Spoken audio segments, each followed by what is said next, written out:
got one that can see. Hey, how you guys doing tonight? I'm just going to do a quick one. I want to address a subject that's spreading. There's a lot of people, and I have a lot of good friends and people that are, we all understand we've been lied to about everything, but a lot of people are saying that we're in the little season, that the 1,000-year millennial reign of Christ is already past. But I just got a question. It's in Revelation chapter 20. And this is where I'll just start at verse 2. He said, "And he laid hold on the dragon, that old serpent, which is the devil and Satan, and bound him 1,000 years, and cast him into the bottomless pit, and shut him up, and set a seal upon him, that he should deceive the nations no more, till the 1,000 years should be fulfilled. And after he must be loosed a little season." Okay, well, what my biggest question is for people that are starting to believe this, you got to understand this is after Christ is ruling on this earth for 1,000 years. So if we're in the little season, where is Christ? Christ doesn't leave again. There's no basis other than we've been lied to about a bunch of stuff. But this might be connected to the falling away or something, but this is it's spreading a lot. And it makes no sense. You cannot back it up with any scripture, because if we're in that little season, where is the evidence? I mean, where is Christ? Where in the scriptures does it say that after the 1,000 years, he's going to loose the devil and then just leave and go back into heaven and just let us all be deceived?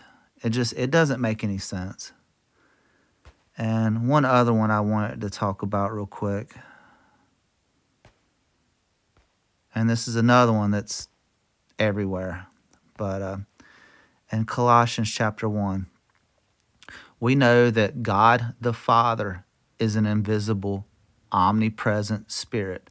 It says in verse 15, chapter 1, verse 15 in Colossians, who is the image of the invisible God. That's Jesus. Jesus is the image of the invisible Father. He is the arms of God. He is God's physical flesh body. And the book of John, it says, in the beginning was the Word was with God, the Word became flesh, the Word became Jesus. Jesus is the image of the invisible Father. Now, if you go on to read, it says, for by him, talking about Jesus, for by Jesus were all things created, that are in heaven, that are in the earth, visible and invisible, whether they be thrones or dominions or principalities or powers. All things were created by Jesus and for him. And Jesus is before all things, and by Jesus all things consist. So Jesus is God. Jesus is the image of the invisible Father. He's the firstborn of all creation. God the Father became man. He took on the likeness of a man. And Jesus is also God's perfect word. All these different translations from man is not God's perfect word. Jesus is God's perfect word. But anyway, just be careful. The whole little season thing, I get it, how some people, we've been lied to, but that's not as serious as people that are saying, and I have a really good friend that will tell you that Jesus is not God.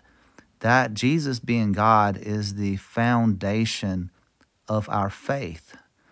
I believe it's John goes on to say that anybody that denies that Jesus is Lord is Antichrist.